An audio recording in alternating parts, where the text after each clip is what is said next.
আম কাঁঠালের পাশাপাশি ফুটবলেরও সিজন এখন চলছে বিশ্বকাপ ফুটবল, আর সবাই এই নিয়ে মেতে আছে। পৃথিবীতে অন্য কোনো খেলার অতটা জনপ্রিয়তা বা ক্রেজ নেই যতটা ফুটবল খেলার আছে। এ যাবৎকাল আপনারা ফুটবল সম্পর্কে অনেক প্রতিবেদন বা খবর পড়ছেন ও দেখছেন। আজ আমি ফুটবল সম্পর্কে গতানুগতিকের বাইরে যাতে কিছু আপনাদেরকে জানাতে পারি সেই চেষ্টাই করছি। আশা করি আপনাদের ভালো লাগবে। আজকে জানবেন ফুটবলের কিছু অবিস্মরণীয় ঘটনা।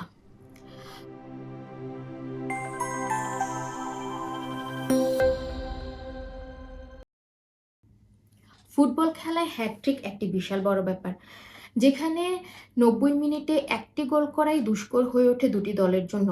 সেখানে একজন প্লেয়ারেরই পরপর 3টি গোল করা বড় ব্যাপার তো হবেই, আর কেউ যদি 3-এর অধিক গোল করে থাকে তাহলে তো আর কোনো কথাই হবে না। বিশ্বকাপে এক ম্যাচেই 5টি গোল করার রেকর্ড আছে একজনেরই মাত্র। 1994 সালে রাশিয়া 6-1 গোলে হারিয়েছিল ক্যামেরুনকে। সেই ম্যাচে একাই 5টি গোল করেন রুশ ফুটবলার ওলেগ সালেঙ্কো। একটি ছিল পেনাল্টি। এই ম্যাচের আগে অবশ্য ওলেগ সালেঙ্কোকে সেরকমভাবে কেউ চিনত না, যেরকমটা ঘটেছিল ফুটবল সম্রাট পেলের ক্ষেত্রেও। 1958 সালের ফুটবল বিশ্বকাপের আগে পেলেকে সেভাবে কেউ চিনত না। সেই বছরই বিশ্বকাপে সেমিফাইনালে ফ্রান্সের বিপক্ষে মুখোমুখি দাঁড়িয়েছিল ব্রাজিল। সেই ম্যাচেই হ্যাটট্রিক করেন পেলে। আর শুধু তাই নয়, সবচেয়ে কম বয়সে বিশ্বকাপে হ্যাটট্রিকের কৃতিত্ব অর্জন করেছিলেন পেলে, এবং তার সাথে সবচেয়ে কম বয়সে বিশ্বকাপ জয়ের কৃতিত্ব অর্জন করেছিলেন তিনি। তখন তার বয়স ছিল মাত্র 17 বছর বা প্রায় 18 বছর। বিনোদন জগতের সবচেয়ে বড় উৎসব যেমন ফুটবল, তেমনি এর আয় ব্যয়ের হিসাবও অনেক বড়।